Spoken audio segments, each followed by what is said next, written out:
नमस्कार, NTV India news में आपका स्वागत है। मैं हूं साक्षी। पेश है प्रमुख हलचल। सीधी जिले में त्रिस्तरीय पंचायती निर्वाचन और नगरीय निकाय के चुनाव में बीजेपी को तगड़ा झटका लगा है, जिसके बाद अब पार्टी की एकता पर भी उसका असर साफ साफ दिखाई पड़ने लगा है। पार्टी में गुटबाजी और एक दूसरे पर नेताओं के प्रति विपरीत बयानबाजी सामने आने लगी है। जनपद पंचायत चुनाव सीधी में हार से बचते बचते बची बीजेपी, तो विधायक पंडित केदारनाथ शुक्ला अब जीत के बाद अपनी ही पार्टी के सांसद, विधायक और पार्टी अध्यक्ष पर मीडिया में गंभीर आक्रामक बयानबाजी कर रहे हैं, जो वायरल है। 6 अगस्त को पूजा पार्क में एक कार्यक्रम के दौरान एनटीवी इंडिया न्यूज ने उनके बयानों पर उनकी प्रतिक्रिया चाही, तो वह अपने ही दिए बयान को मीडिया के द्वारा छापी खबरों का हवाला देकर गोलमाल जवाब देने लगे। एनटीवी इंडिया न्यूज ने जब उनसे सवाल उठाया कि आपने जिले के दोनों सांसद, चुरहट विधायक और बीजेपी जिला अध्यक्ष पर जनपद पंचायत सीधी के चुनाव में सहयोग न करने और विपरीत काम करने का आरोप लगाया है, तो उन्होंने उस आरोप को सही ठहराया और कहा कि यह सभी जानते हैं। इसके साथ ही सीधी विधायक ने एनटीवी इंडिया न्यूज के पूछे गए अन्य सवालों के भी जवाब दिए। सम्मानित विधायक जी, आप मध्य प्रदेश में बीजेपी की पहचान माने जाते हैं। 3-4 बार आप विधायक रह चुके हैं।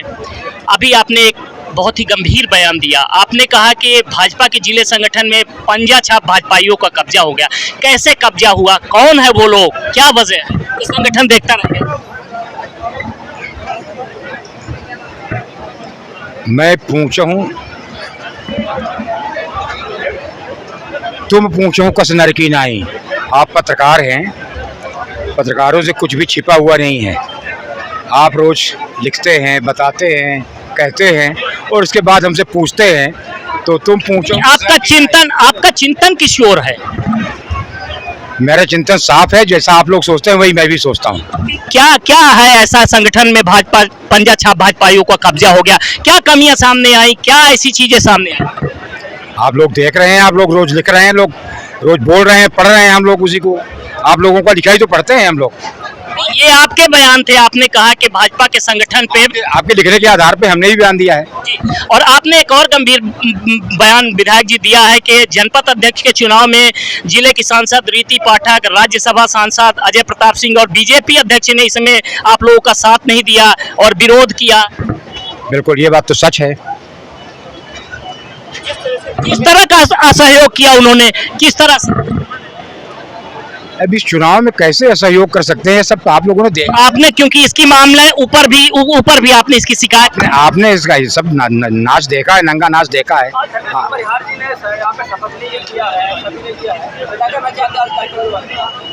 आज का कार्यक्रम बीती ताई विचार दे आगे की सुले के आधार पर था। भाई धर्मेंद्र सिंह जी ने कहा है, चुनाव में जो बातें हुई, कटुता पैदा हुई, उन सबको छोड़ के सीधी जिले को आगे बढ़ाने के लिए, सीधी जनपद को आगे बढ़ाने के लिए हम सब मिलकर साथ काम करें। मंच से आपने कुछ चेतावनियां भी दी, लोगों को कहा कि अब आप सुधर जाओ, अब गड़बड़ी करोगे जनपद में तो आपको ठीक किया जाएगा। किस तरह के तत्व हैं? क्या गड़बड़ियां करते हैं? गड़बड़ी करने वाले तत्व हैं, उनके लिए कहा है।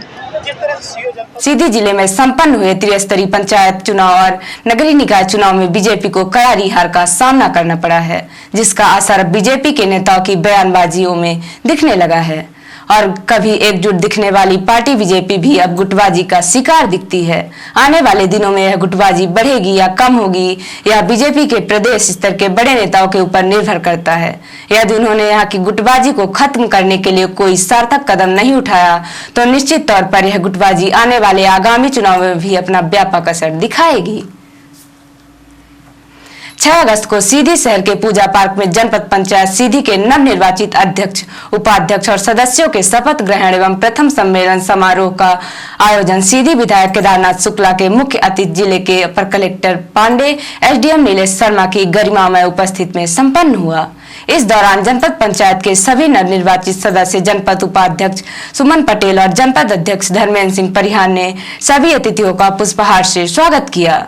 साथ ही जनपद सदस्य और उनके साथी सहयोगियों ने नवनिर्वाचित धर्मेंद्र सिंह परिहार और सीधी विधायक केदारनाथ शुक्ला का गजमाला से स्वागत किया। स्वागत के बाद अपना स्वागत उद्बोधन देते हुए धर्मेंद्र सिंह परिहार ने कहा कि वह सीधी जनपद को भय मुक्त बनाना चाहते हैं। इसके लिए वह कृत संकल्पित हैं। आगे उन्होंने कहा कि अब चुनाव खत्म हो गया है। चुनाव में हम एक दूसरे के प्रतिद्वंदी थे, लेकिन आज हम यहाँ पर सभी 25 नवनिर्वाचित सदस्य एक दूसरे के पूरक हैं। हम सब साथ मिलकर जनपद का विकास करेंगे, गरीब पिछड़े लोगों का विकास करेंगे। आगे उन्होंने कहा कि हमने पूर्व के कार्यकाल में भी शासन की सभी योजनाओं का लाभ गरीबों को दिया है, जिसका उदाहरण है कि कई योजनाओं में जनपद सीधी मध्य प्रदेश में अपना प्रथम स्थान रखती है। धर्मेंद्र सिंह परिहार ने सभा में बड़ी संख्या में आए सभी लोगों का दिल से आभार व्यक्त किया। हम सेवक परिवार समेता नाथ न सकुचव आय सुदेता। माननीय विधायक जी, ये जनपद आपका है। माननीय अपर कलेक्टर साहब, ये जनपद आपका है। माननीय सदस्यगण, ये जनपद आपका है। और इस प्रांगण में बैठे हुए सभी साथी, पार्टी के नेता, सभी पत्रकार, ये जनपद आपका है। आप जैसा चाहे वैसा करवाएं। आपका सेवक यहाँ पर खड़ा हुआ है। मैं 2015 28 मार्च को इस बात का माननीय विधायक जी के समक्ष ये बात कही थी, मैं सीधी को भय मुक्त जनपद चाहता हूं। भय मुक्त का मतलब ये नहीं कि किसी दूसरे से भय, सबसे पहले आपका भय जनपद अध्यक्ष से नहीं होना चाहिए। मैंने 7 साल किसी को डरवाया नहीं, किसी को धमकाया नहीं। मैंने भ्रष्टाचार की भी बात की थी और आज माननीय अपने नेता के सामने कहना चाहता हूं, पूरा मंच भरा हुआ है। अगर किसी ने मुझे एक लौंग खिलाई हो 7 साल के पीरियड में, तो मुझे यही बोल दीजिए, मैंने कभी आपसे एक फूल लौंग नहीं खाई है। मैं भय और भ्रष्टाचार की बात पहले भी की थी और आज फिर से शुरुआत कर रहा हूं। मैं भय बर्दाश्त नहीं कर पाऊंगा।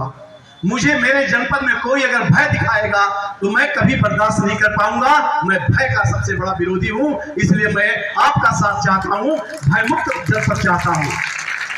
कार्यक्रम में उद्बोधन देते हुए मुख्य अतिथि विधायक केदारनाथ शुक्ला ने कहा कि जनपद पंचायत सीधी को हम उन तत्वों से मुक्त कराएंगे जो जनपद के विकास कार्यों में बाधा उत्पन्न करते हैं। आगे उन्होंने कहा कि धर्मेंद्र सिंह परिहार और जनपद सीधी गरीबों के कल्याण और उत्थान के लिए जनता के द्वारा चुनकर आए हैं। आप सब इनका सहयोग करें। आप में से बहुत सारे अनुभवी लोग बैठे हैं। शकुंतला धर्मेंद्र सिंह के अध्यक्ष बनने के पहले जनपद में कितनी समस्याएं थी। उनके समय में भी बहुत सारे लोगों ने समस्याएं पैदा करने की कोशिश की है। उनकी पहचान हो चुकी है और हम समस्या पैदा करने वालों को समस्या पैदा करने लायक नहीं रहने देंगे।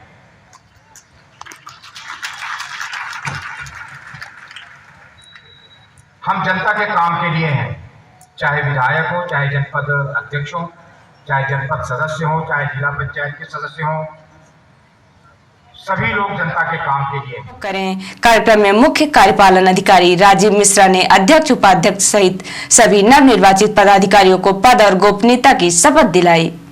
द्वारा स्थापित भारत के संविधान के प्रति सच्ची श्रद्धा एवं निष्ठा रखूंगा।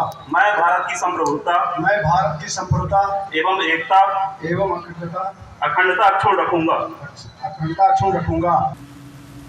कलेक्टर एवं रिटर्निंग ऑफिसर मुजीबुर रहमान खान के निर्देशन में मध्य प्रदेश राज्य निर्वाचन आयोग द्वारा जारी निर्देशानुसार जिला सीधी के वार्ड क्रमांक 14 अमिलिया के जिला पंचायत सदस्य पद का सारणीकरण का कार्य दिनांक 6/8/2022 को प्रातः 10:30 बजे से कलेक्ट्रेट सभागार सीधी में किया गया।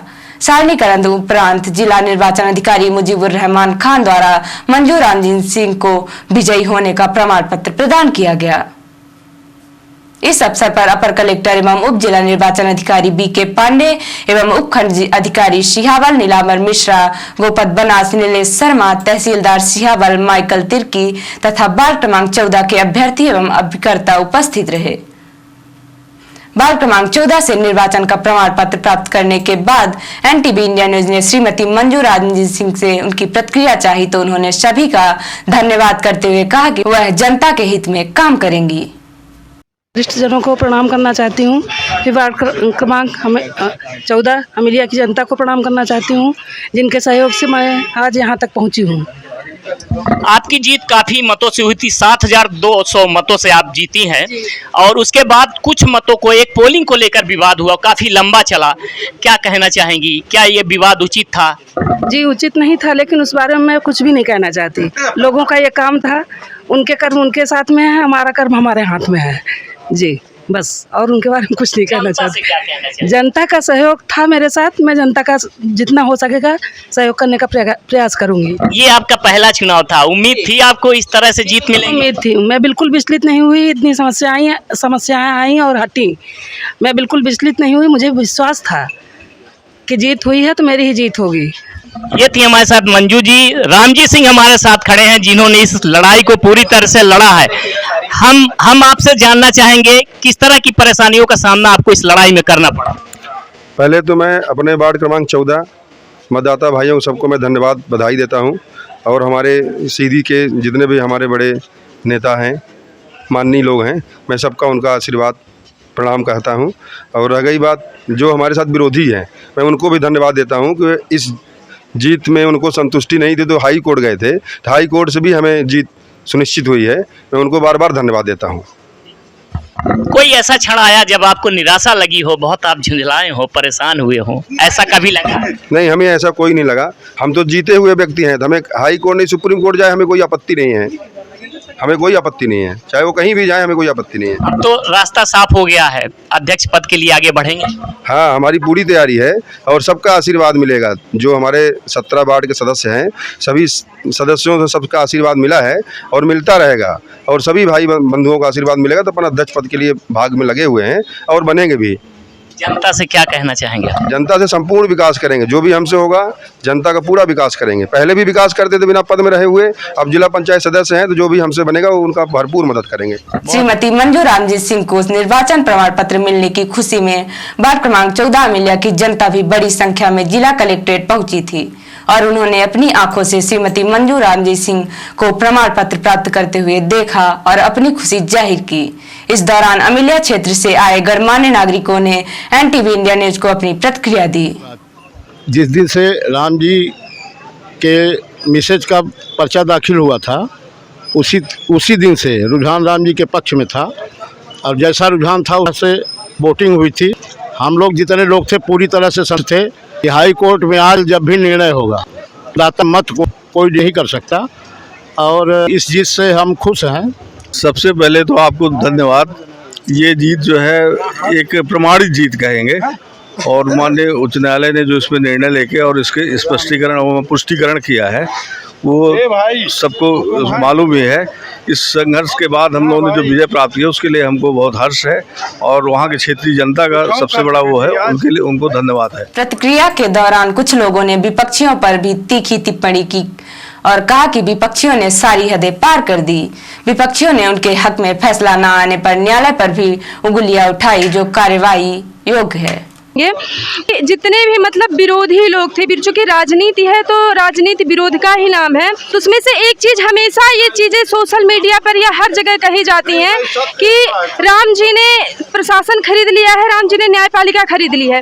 मैं आपके माध्यम से, चूंकि आप चौथा स्तंभ इस लोकतंत्र का, तो आपके माध्यम से मैं पूछना चाहती हूँ कि जब न्यायपालिका ने उनके पक्ष में निर्णय दिया, जब न्यायपालिका प्रमाण पत्र में रोक लगाई, जब न्यायपालिका ने पुनर्मतदान की अनुशंसा की, तब न्यायपालिका निष्पक्ष थी। लेकिन जब न्यायपालिका द्वारा निर्णय हमारे में आता है तो न्यायपालिका बिकाऊ कैसे हो जाती है? हम न्यायपालिका का सम्मान, ये आरोप है किसी का, ये विपक्षियों का आरोप खुलेआम सर सोशल मीडिया में पूरे कहा जाता है कि सर दादा ने मतलब खरीद लिया है। पहली चीज तो प्रशासन को इसमें वो लेना चाहिए, ठीक है, एक्शन लेना चाहिए।